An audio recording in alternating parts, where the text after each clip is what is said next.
ஆரியம், ஆரியர்கள் இந்த பேரை கேட்டாலே இந்தியா முழுக்க ஒரு முகச்சொலிப்பு ஏற்படும். இந்தியாவில் நடக்கும் எல்லா கொடுமைகளுக்கும் ஆரியர்கள் தான் காரணம். இந்தியர்களை பொறுத்த வரைக்கும் ஆரியர்கள்னா ஒரே பொருள் தான், அது பிராமணர்கள்.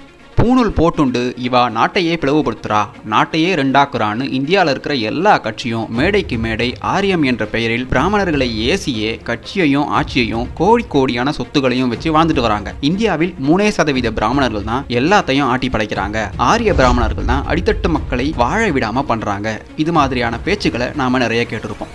வணக்கம் மக்களே, நான் உங்கள் தமிழ் மேங்கை. இந்த காணொளியில் உண்மையில் இந்த ஆரியர்கள் யார், ஆரியர்கள் எங்கிருந்து வந்தாங்க, ஆரிய இனம்னு ஒன்று இருக்கா, ஆரியர்களின் படையெடுப்பு இந்திய அரசியல்வாதிகள் சொல்வது போல நடந்துச்சா, தமிழர்களின் சங்க இலக்கியங்கள் சொல்லும் ஆரியர்கள் யார், ஐரோப்பியர்கள் சொல்லும் ஆரியர்கள் யார், இதையெல்லாம் தான் பார்க்க போறோம்.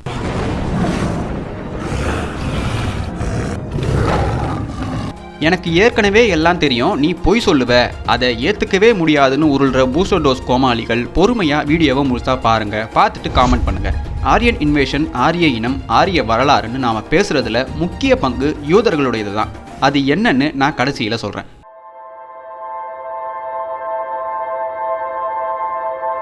பொதுவா ஆரியர்கள் பற்றி இந்தியர்களான நமக்கு சொல்லி வந்தது, நாடோடிகளாய் ஆடுமைத்து கொண்டு வாழ்ந்து வந்த ஒரு இனம் கிமு 1500 ஆண்டுகளுக்கு முன்பு ஸ்டெபே புல்வெளியின் வழியாக சிந்துவெளி, ஹரப்பா, மொஹஞ்சதாரோ நாகரிக மக்களை அழித்தொழித்து இந்தியாவில் நுழைந்த சமஸ்கிருதம் பேசக்கூடிய வேத பிராமணர்கள் சொல்லியிருப்பாங்க. இந்த தாக்குதலில் இருந்து தப்பித்த மக்கள் தென்னிந்தியா வராங்கன்னு சொல்லியிருப்பாங்க. மேலும் ஆரிய இனம் ஐரோப்பிய பூர்வீகத்தை கொண்டதுன்னு, இந்த ஆரிய மக்களே இந்து மதத்தையும் வர்ணாசிரமத்தையும் இந்தியாவில் திணிச்சாங்கன்னு சொல்லியே குழப்ப ஓட்டிட்டு இருக்காங்க.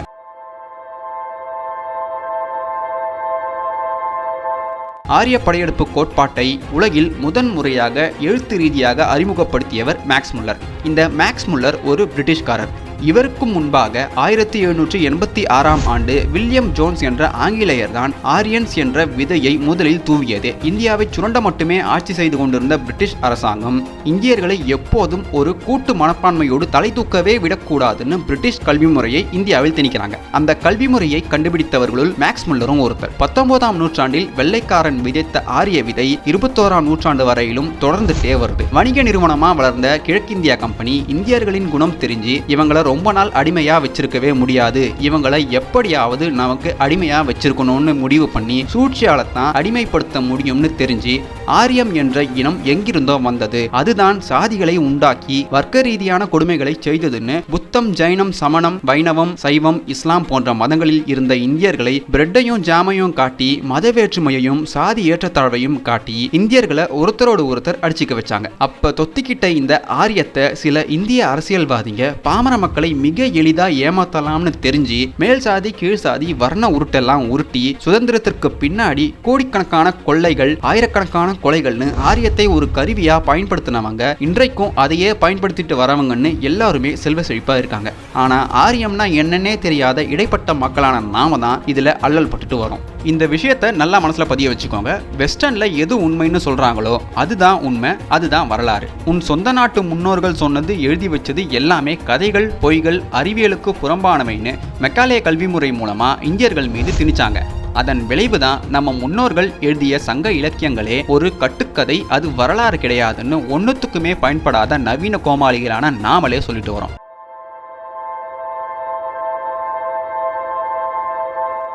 தொல்லியல் ஆதாரங்களின்படி ஆரிய படையெடுப்பு நடக்கவே இல்லை. ஆரியர்கள் என்ற ஒரு இனமும் இவர்கள் சொல்வது போல ஊடுருவல. பிராமணியத்தை, அதாவது திராவிட கோமாளிகள் சொல்லும் பார்ப்பனியத்தை இந்தியாவின் அதிகார மையமாக இருக்க வைத்ததும் அமர வைத்ததும் ஆங்கிலேயன் தான், வடநாட்டு பிராமணர்கள் கிடையாது. Max Muller the 6 systems of Indian philosophy என்ற நூலை 1899ஆம் ஆண்டு வெளியிடுகிறார். அதில் யோகம், சாங்கியம், ஆசீவகம், வேதாங்கம்னு எல்லாத்தையும் ஒன்னாக்கி அது எல்லாமே பிராமணியம்னு உருவாக்கியதே மேக்ஸ் முல்லர் தான். இந்தியானா அது பிராமணியம் தான்னு இந்தியா முழுக்க வாடகை சைக்கிளில் போஸ்டர் ஒட்டியது ஆங்கிலேயன் தானே தவிர பிராமணன் கிடையாது. நிறைய பேர் என்னடா நீ பிராமணர்களுக்கு முட்டு கொடுக்குறியா, நீ ஒரு சங்கின்னு சொல்றது எனக்கு நல்லா தெரியுது, ஆனா நான் சொன்னது அச்சிடப்பட்ட வரலாறு. அறிவியல் ரீதியாக ஆதாரம் இல்லைன்னு ஊற்ற பகுத்தறிவு கோமாளிகள் மறைமுகமான திராவிட சொம்பு தான் அடிப்பாங்கன்னு எல்லாருக்குமே தெரியும். உண்மையில் அறிவியல் ரீதியாக ஏகப்பட்ட studies and research Aryan theory பற்றி இருக்கு. அதில் 3 ரிசர்ச் பேப்பரில் ஒரு பேப்பர் கிமு 10,000 கிமு 15,000 ஆண்டு வரையிலும் எந்தவித வெளிமாந்தர்களின் DNA கலப்பு என்பதும் துளியும் இல்லைன்னு நிரூபிக்குது. அதுல இன்னொரு ரிசர்ச் பேப்பர் ஐரோப்பிய மரபணு கிமு 7000 கிமு 5000 ஆண்டுகள் வரையில் இந்தியாவில் கிடையாதுன்னு சொல்லுது. இன்னொரு research paper Aryan invasion of migration நடந்த எந்த தடயமும் கிடையாது, இந்தியர்களின் மரபணு உலகிலேயே பன்முகத்தன்மையில் 2ஆம் இடத்தை கொண்டதாக உள்ளதென்று முடிவுகள் சொல்லுது. ஆனா இந்திய வரலாற்றாய்வு கோமாளிகள் சிலர் தூய வெள்ளையர்களின் அடிமைகள், முன்னோர்களின் அறிவு பற்றி தெரியாத குருட்டு கோமாளிகள். அதனாலதான் வெள்ளையன் சொல்றது மட்டுமே உண்மைன்னு உள்நாட்டில் மத ரீதியாகவும் சாதி ரீதியாகவும் பிளவு ஏற்படுத்தி அதுல ஒரு அன்ரெஸ்ட் சொசைட்டியை உருவாக்கி இவங்க சுகபோகமா வாழ்ந்துட்டு வராங்க. ஜெனட்டிக் டெர்மினாலஜி படி R1A1A மரபணு கொண்ட மக்கள் தான் இந்திய ஆரியர்கள் மற்றும் உலகம் முழுக்க உள்ள ஆரியர்கள்னு சொல்லுவாங்க. ஆனா நேச்சர் ஜேர்னல்ல R1A1 குரூப் யுரேஷியா முழுக்க உண்டு, ஆனால் அதன் தோற்றம் இந்தியா தான் தெளிவா ஆரிய படையெடுப்பு மற்றும் ஆரிய இடப்பெயர்வு கதைகளை செப்பல் சாலையே அடிக்குது அந்த ஜேர்னல். இன்னும் தெளிவா சொல்லணும்னா R1A குரூப் மக்களின் இந்திய மூதாதையர்களின் காலம் கிமு 18000 வருடங்களுக்கு முற்பட்டதுன்னு சொல்லுது. 2015 நடத்திய மறு ஆய்வு இதை இன்னும் தெளிவா உறுதிப்படுத்துது. அதாகப்பட்டது R1A மரபணுவின் மாதிரி இந்தியாவில் கண்டெடுக்கப்பட்டு அதனுடைய காலம் கிமு 15450 ஆண்டுகள்னு முடிவுகள் வருது. இந்த ஆய்வின் மூலம் 2 விஷயம் நமக்கு உறுதியாகுது. ஃபர்ஸ்ட், R1A ஹேப்ளோ குரூப் மரபணு இந்தியாவிலிருந்தே உலகம் முழுக்க பரவி இருக்கு. செகண்ட், இந்தியாவில் ஆரியர்கள் ஊடுருவினார்கள்னு சொல்ற இந்த உருட்டுக்கதை கிமு 15000 ஆண்டுகளுக்கு முன்பே ஆரியர்கள் மரபணு என்று சொல்லப்படும் மரபணுவை கொண்ட மாந்தர்கள் இந்தியாவில் இருந்துள்ளார்கள் என்று ஆரிய உருட்டை தவிடுபொடியாக்குது.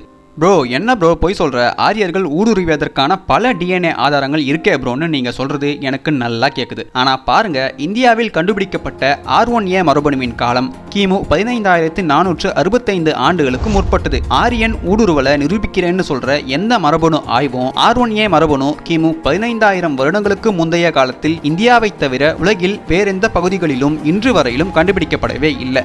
ஆக அறிவியல் ரீதியாக இவ்வளவு ஆதாரங்கள் ஆரிய படையெடுப்பையும் ஆரிய ஊடுருவலையும் பொய் என நிரூபிக்குது. இருந்தும் 21ஆம் நூற்றாண்டில் இன்னமும் ஆரிய பூச்சாண்டியை நம்ம கிட்ட காட்டிட்டு சில பேர் பகுத்தறிவா பேசுறதா நினைச்சு வாழ்ந்துட்டு வராங்க. இந்தியாவில் நடக்கும் அரசியல் தெரியணும்னா இந்தியாவின் வரலாறு தெரியணும். இந்தியாவின் வரலாறு தெரியணும்னா இந்தியாவை யாரெல்லாம் கைப்பற்றி ஆண்டார்கள் என்ற வரலாறு தெரியணும். ஆனா இது எதுவுமே தெரியாம திராவிட சித்தாந்த கோமாளிகளின் உருட்டு புத்தகத்தை படித்தால் இல்லாத ஆரியர்கள் மீது வெறுப்பும், உண்மையில் ஆரியத்தையும் வர்ணத்தையும் சாதிய பாகுபாடுகளையும் உருவாக்கிய வடுக ஆரியர்களின் மீது சின்ன சந்தேகம் கூட வராத அளவுக்கு தான் நாம இன்று வரைக்கும் முட்டாளா வாழ்ந்துட்டு இருக்கோம். இடதுசாரிகளின் திட்டத்தின்படி பள்ளி புத்தகங்களிலும் கல்லூரி புத்தகங்களிலும் ஒவ்வொரு இந்தியனுக்கும் ஆரிய ஊடுருவலை கட்டாய திணிப்பா திணிச்சுட்டு வராங்க. இந்த விஷயத்துல அம்பேத்கர் மட்டும்தான் தெளிவான ஒரு உண்மையை சொன்னாரு. அந்த காலகட்டத்தில் இந்த விஷயத்தை குறித்தான ஒரு தெளிவான அரசியல் பார்வையும் அம்பேத்கருக்கு மட்டும்தான் இருந்தது. பிராமணர்களும் தீண்டத்தகாதவர்களும் ஒரே இனத்தவர்களே என்ற செய்தியை அம்பேத்கர் தன்னுடைய புத்தகமான யார் சூத்திரர்கள்ல சொல்லியிருக்காரு. அம்பேத்கர் இப்படி சொல்லியதற்கு முக்கிய காரணம் பிராமணன் சூத்திரன் பிரச்சனையே பிராமணியத்தை உருவாக்கிய இனத்தில் இருந்துதான் ஆரம்பிக்குது. அதனால தான் அவர் அப்படி சொல்லியிருக்காரு. ஆனா அவருக்கு எந்த இனம் பிராமணியத்தை உருவாக்கியதுன்னு தெரியல. தெரிஞ்சிருந்தா அதை படுக்க போட்டே அடிச்சிருப்பாரு. என்னதான் பிராமணிய பெண்ணை கட்டியிருந்தாலும் கண்டிப்பா இந்த வேலையை அவர் செஞ்சிருப்பாரு. இந்தியாவின் சட்டமேதைன்னு மேடைக்கு மேடை இந்த இடதுசாரி அரசியல்வாதிகள் சொல்லும் அம்பேத்கரே ஆரியம் என்பது வெள்ளையனின் உருட்டுன்னு கண்டுபிடிச்சு தெளிவாகுங்கடான்னு சொல்றாரு. ஆனா இந்த லிபரல்ஸ் அண்ட் செகுலரிஸ்ட் வெள்ளைக்காரன் சொன்னதுக்கு இந்துத்துவான்னு இவங்க ஒரு பேரை வச்சு உருட்டிட்டு இருக்காங்க. ப்ரோ, வெள்ளைக்காரன் நம்மளே ஆரியத்தை புகுத்துனானே வச்சுப்போம். ஆனா ஆரியம், ஆரியப்படை, வடவாரியம்னு நம்ம முன்னோர்கள் சங்க இலக்கியங்களில் குறிப்பிட்டிருக்காங்களே, அது எப்படின்னு கேட்குறீங்களா? இதற்கான விடையில தான் உண்மையான ஆரியம் எதுன்னு நீங்க தெரிஞ்சுக்க போறீங்க.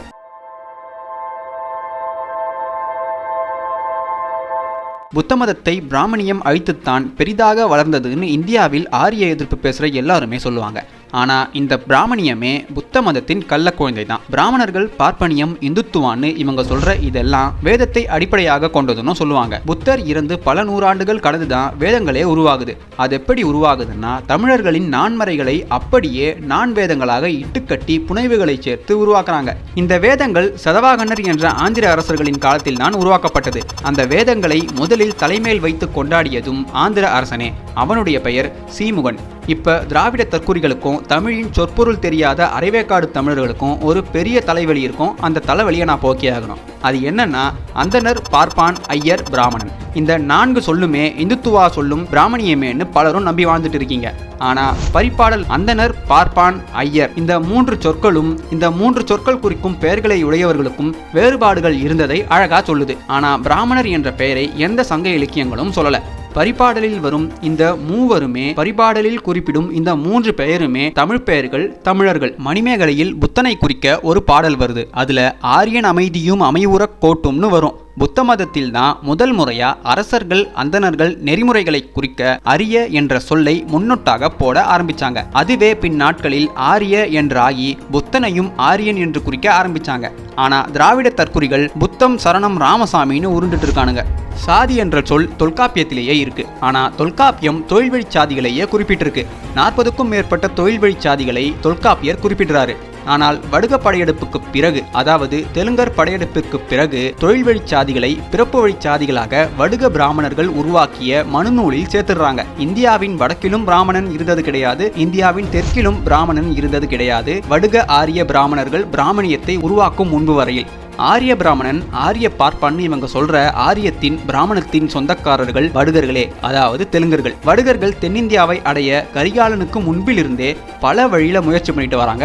ஆனா அவங்களால ஜெயிக்கவே முடியல. அதனால நன்னன் என்ற தமிழ் மன்னனை ஏமாற்றி வீழ்த்தி கடம்ப நாட்டையும் கொன்கானத்தையும் மயூர சர்மன் என்ற வடுக பிராமணன் சூழ்ச்சியால் கைப்பற்றிடுறான். இந்த வடுக பிராமணனே அகிசேத்திரம் எனும் இடத்தில் இருந்த வடுக பிராமணர்களை வனவாசியிலும் குந்தல நாட்டிலும் குடியேற வைக்கிறான். அகிசேத்திரம் நாகநாடு என்று சொல்லப்படும் ஈழத்தில் இருந்த ஒரு இடம். இப்போது அந்த பிராமணர்களை அவுக பிராமணர்கள் அல்லது ஆவுக பிராமணர்கள் கூப்பிடுறாங்க. சாதகம், அதாவது ஜோசியம் எழுத இந்த வடுக பிராமணர்கள் தமிழில் இருந்தே எழுத்துக்களை பயன்படுத்தினார்கள்னு 1883ஆம் ஆண்டு வெளிவந்த பம்பாய் மாகாண அரசநூல் சொல்லுது.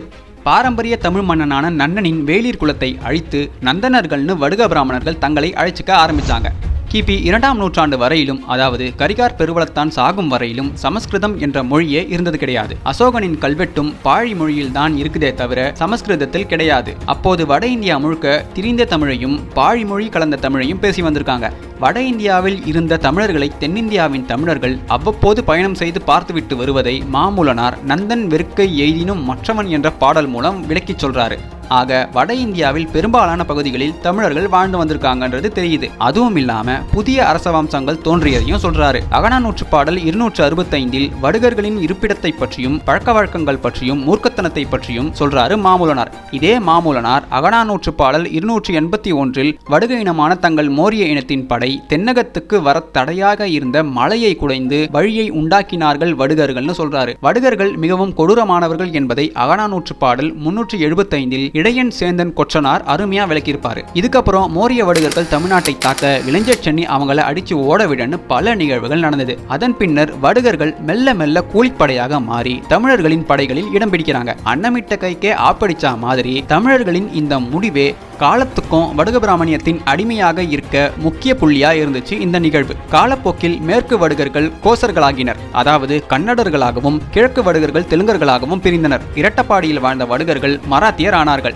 மூவேந்தர்களின் எல்லையை தாண்டினாலே வடுகர்கள் நிறைந்த இடமா கொஞ்சம் கொஞ்சமா வடுக அநாகரிகர்கள் வலிமை அடைய ஆரம்பிச்சாங்க. செங்கன் மாத்துவேல் நன்னன் என்ற வேளிர் மன்னன் தன்னுடைய பாழி நாட்டு கோட்டைக்கு காவலனாக மிங்கிலி என்ற வடுகனை கூலிப்படை வீரனா அமர்த்தினான். இந்த மிங்கிலியை வச்சு தமிழ் வேளிர் மன்னன் அதிகனை கொன்னா செங்கன் மாத்துவேல் நன்னன். பின்னாளில் இதே மிங்கிலியின் சூழ்ச்சியால் செங்கன் மாத்துவேல் நன்னன் காட்டுக்கு விரட்டி அடிக்கப்பட்டான்.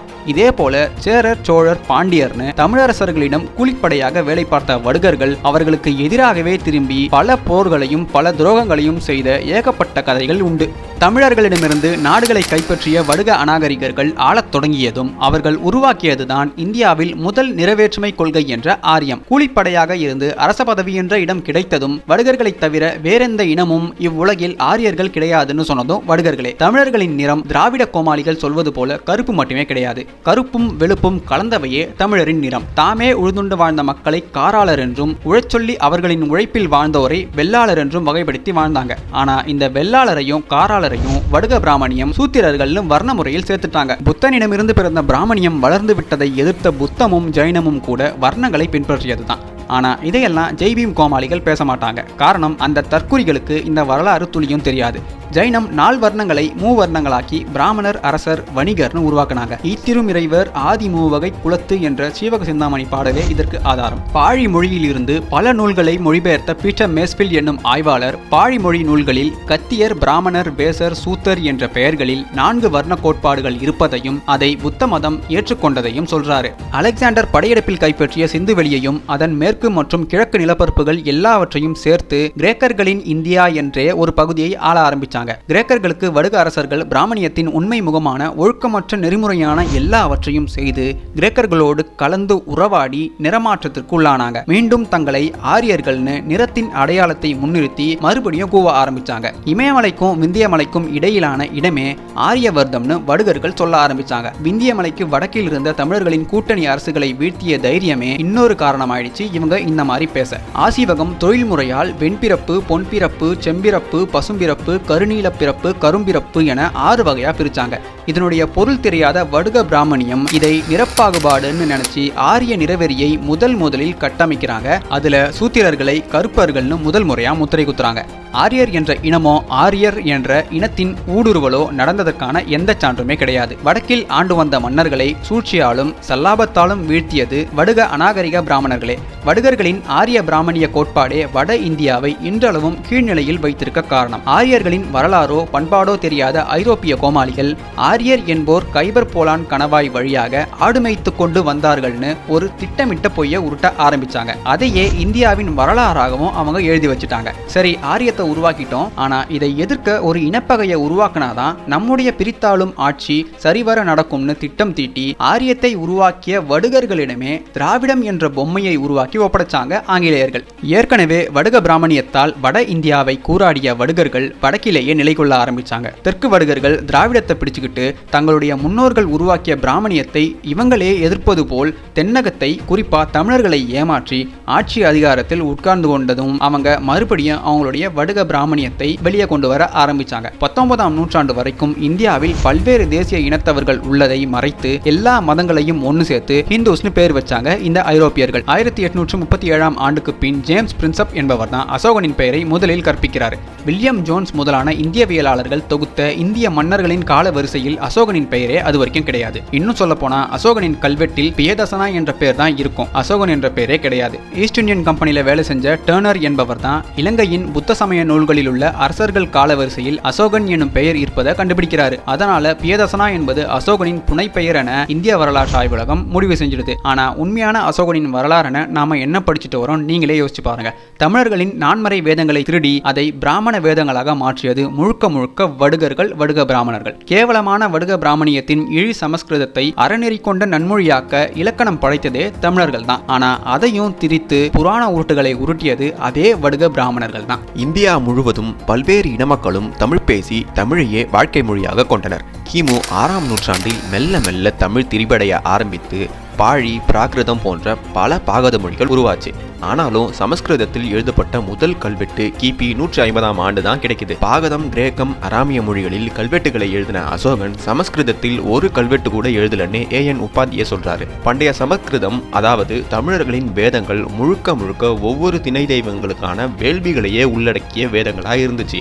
அதுவும் வெண்பாநடையில் எழுதப்பட்ட மொழி என பணிக்கர் சொல்றாரு. பாநடையில் தமிழர்களே எழுதுவாங்கன்னு தமிழ் தெரிஞ்ச எல்லாருக்குமே தெரியும். வேதம் எழுதப்பட்ட மொழி வேறு, சமஸ்கிருதம் மொழி வேறு. இந்த இரண்டையும் போட்டு குழப்பிக்கொள்ள கூடாதுன்னு காஞ்சி பெரியவர் சொல்றாரு, நான் சொல்லல. தமிழர்கள் எழுதிய வேதங்களின் மொழி பயன்படுத்தியது ஒளி மூலமான எழுத்துக்கள். அதாவது மந்திரத்திற்காகவே இவர்கள் சமஸ்கிருதத்தை உருவாக்கி வேள்விகளுக்காக மட்டுமே பயன்படுத்தியிருக்காங்க. அதுவும் வேதங்களில் மட்டுமே அவங்க அந்த எழுத்துக்களை சேர்த்திருக்காங்க. நான் ஏற்கனவே சொன்னது போல தமிழர்கள் வேள்வியில் செய்ய ஒளிகளின் மூலம் மந்திரம் சொல்ல உருவாக்கிய சந்தம் என்ற மொழியில் இருந்த வேதத்தை வடுக ஆரிய பிராமணர்கள் புராணங்களை கொண்ட வேதங்களாக மாற்றி மூலத்தையும் அழிச்சிட்டாங்க. தமிழர்களுடைய பண்டைய கால எழுத்து மூலங்கள் அனைத்தையும் அழித்த பெருமை பௌத்தம், ஜைனம், சமணம், வடுக பிராமணம் இந்த நாளத்தையுமே சேரும். நிறைய பேரால இந்த விஷயத்தை நம்பியிருக்க முடியாது, ஆனா இதுதான் உண்மை. ஏன்னா ஜைனம், சமணம் தமிழர்களுடைய எழுத்துகளில் புகுந்து தமிழர்களுக்கு நிறைய கோட்பாடுகளை உட்புகுத்தியதே இதுதான். இதுக்கப்புறம் முக்கியமான எல்லா விஷயத்திலும் பெரிய அளவுல தமிழர்களின் வாழ்க்கை முறையை, வாழ்வியலை சிதைத்தது பிராமணியம் தான். இந்த 4 மதமும் தமிழர்களுக்கு மிகப்பெரிய இனப்பகையா தான் இருந்ததே தவிர என்னைக்குமே இந்த 4 மதங்களும் தமிழர்களுக்கு நல்லது செய்யவே இல்லை. எப்படி பிரிட்டிஷ்காரன் கால்டுவெல் இல்லாத திராவிடத்தை உட்புகுத்தினானோ அதே மாதிரி இந்த 4 மதங்களும் தமிழர்களிடம் இல்லாத பழக்கத்தை உட்புகுத்தி தமிழர்களுடைய வாழ்வியலை ஒரே அடியா சிதைச்சு ஒரே அடியா மாத்திடுச்சு. கிபி 3ஆம் நூற்றாண்டில் கலப்பாளர்கள் என்று சொல்லப்படும் வடுக கன்னடர்கள் தமிழ்நாட்டுக்குள்ள புகுந்து தமிழ்நாட்டை சின்ன பின்னமாக்கி ஒட்டுமொத்த மூவேந்தர்களையும் அடிப்பணிய வச்சு தமிழ்நாட்டை ஒரு 400 400 வருடம் இவங்க ஆட்சி செய்யறாங்க. இந்த களப்பாளர்கள் ஆட்சி காலத்தில் தான் பிராமணியம், ஜைனம், பௌத்தம் இது சம்பந்தமான நிறைய நூல்கள் இயற்றப்படுது. தமிழுக்கான முக்கியத்துவம் வெகுவா குறைக்கப்படுது. இந்த களப்பாளர்கள் ஆட்சி காலத்துல தான் புத்தத்துக்கும் பிராமணியத்துக்கும் ஒரு சண்டை ஏற்படுது. இந்த சண்டையில புத்தம் காணாம போயிடுது. இந்த புத்தத்துக்கு அப்புறம் ஆசீவகமும் காணாம போயிடுது. இந்த இருபெரும் மதங்கள் அழிந்ததும் ஜைனத்தால எதுவுமே பண்ண முடியல. அதனால ஜைனம் தானாவே ஒதுங்கிடுச்சு. இனி பிராமணியம் தான் எல்லான்னு இருந்தப்ப ஆசீவகத்தை பின்பற்றி வந்த தமிழர்கள் சைவம்னு ஒரு மதத்தை உருவாக்குறாங்க. சைவம் வந்ததும் சைவம் எங்க பெரிதா வளர்ந்துற போதுன்னு வடுக பிராமணியம் பயந்து தமிழர்களுக்குள்ளேயே ஒரு பிணக்க உருவாக்க பிராமணியம் தான் வைணவம்னு ஒரு புது மதத்தை உருவாக்கி வைணவத்திற்கும் சைவத்திற்குமான முக்கிய சண்டை ஆரம்பிக்க முதற்காரணமா இந்த களப்பாளர்கள் ஆட்சி காலம் தான் இருந்தது. இதுல தான் அவங்க பிராமணியத்துக்கும் சைவத்துக்கும் எதிரான ஒரு முக்கிய விதியை தூறாங்க. இந்த விருட்சம் ராஜராஜ சோழன் காலம் கடந்து கடைசி பாண்டிய மன்னன் ஆட்சி வரையிலுமே வைணவத்திற்கும் சைவத்திற்குமான சண்டை நீடிக்கிற அளவுக்கு இவங்க பார்த்துக்கிட்டாங்க. இந்த வடுக ஆரிய பிராமணத்தின் நீட்சி தான் வடக்கிலும் இப்பவும் சாதி சமயங்கள், சாதி சண்டைகள் நடந்துட்டு இருக்க காரணம். தெற்கிலும் திராவிடர்கள் மூலமா சாதி சண்டைகள், சாதிய பாகுபாடுகள் தமிழர்களின் மூளைக்குள்ள போனதுக்கும் இவங்க தான் காரணம். உண்மையாவே அதுக்கு முன்னாடி சாதிகளே இருந்தது கிடையாதான் நிறைய பேர் கேட்கலாம். அதுக்கு முன்னாடி இருந்த எல்லாமே தொழில் வழி சாதிகளே தவிர இந்த வடுக ஆரிய பிராமணர்கள் அவர்கள் வாழ உருவாக்கப்பட்ட பிறப்பு வழி சாதிகள் கிடையவே கிடையாது. இன்னைக்கு ராமர் கோயிலை உருவாக்கியது வட ஆரியர்கள்னு இங்க திமுக ஓபிகள் சோசியல் மீடியால டைப் அடிச்சு புலம்பிட்டு இருக்காங்க. ஆனா உண்மையிலேயே இந்த ராமர் கதையையும் பல புராணங்களையும் உருவாக்கியது வடுக ஆரிய பிராமணர்கள் தென்னகத்தில் இருந்துதான். வட இந்தியாவில் இந்து சமயம் சார்ந்த எந்த ஒரு புராணமும் எழுதப்படவே இல்லை. தென்னகத்தில் தான், அதுவும் வடுக ஆரிய பிராமணர்களால் தான் அது எழுதப்பட்டதே தவிர வேற யாருமே இதற்கு காரணமே கிடையாது. அதனாலதான் இன்னை வரைக்கும் ஆரியத்தை எதிர்க்கிற மாதிரியே எதிர்த்து இவங்க ஆரியத்தோட கொஞ்சி குழாவி வாழ இதுதான் காரணம். ஏன்னா ஆரியம் இவங்களுடைய பிறப்பு உரிமை, இவங்க உருவாக்கின ஒரு கோட்பாடு. அதனால அவங்க என்னைக்குமே ஆரியத்தை எதிர்க்கவே மாட்டாங்க.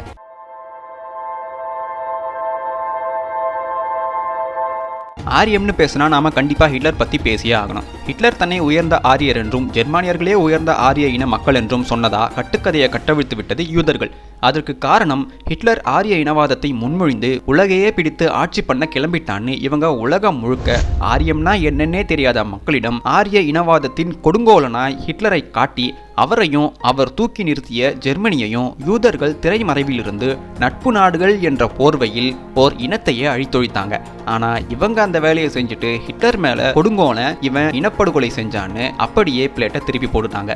ஹிட்லர் கொடூரமானவன்னு இந்தியர்கள் நம்ப காரணம் ஏற்கனவே இந்தியாவில் யூதர்களால் வெள்ளையர்கள் மூலமாக கற்பிக்கப்பட்ட ஆரிய கோட்பாட்டின் தாக்கமே இந்தியர்கள் ஹிட்லரை கெட்டவனும் வின்ஸ்டன் சர்ச்சில் அண்ட் ஜோசப் ஸ்டாலினை நல்லவனும் நம்ப காரணம். ஆரிய கோட்பாட்டை உலகிற்கு ஊதி பெரிதாக்கி அதில் வாழும் இரண்டே இனம், ஒன்னு திராவிட வடுகர்கள், இரண்டாவது யூதர்கள். ஹிட்லருடைய உண்மையான வரலாறு தெரிஞ்ச பலருக்கும் நான் சொன்னது தெளிவா புரியும். ஹிட்லர் தன்னையும் தன் மக்களையும் ஆரியர்கள்னு எங்கேயுமே சொன்னது கிடையாது. அவர் எந்த மேடை பேச்சிலும் சொன்னது கிடையாது. எந்த மக்கள் முன்னிலையிலும் அவர் பேசியது கிடையாது. எந்த ஒரு புத்தகத்திலும் அவர் எழுதியது கிடையாது. இது வரலாற்று உண்மை. ஆக ஆரியம்னா என்ன, அது எந்த இனத்துடைய உருவாக்கம், அது எப்படி இந்தியாவையே மாற்றி போட்டதென வெள்ளைக்காரர்கள் உருட்டிய ஆரிய உருட்டுகளை நீக்கிட்டு நான் சொன்ன இந்த விஷயத்தெல்லாம் வச்சு நீங்க ஆராய்ச்சி பார்த்தா உங்களுக்கே அதற்கான விடை கிடைக்கும். ஆரியர்கள் என்பது வடுகர்களே, ஆரிய பிராமணர்கள் என்பதும் வடுகர்களே. அறிவியலே பதில் கூற முடியாத ஆயிரம் விடயங்கள் உண்டு. அடிப்படை வரலாறு கூட தெரியாமல் அறிவியல் பேசுவதை நிறுத்துவது நன்று.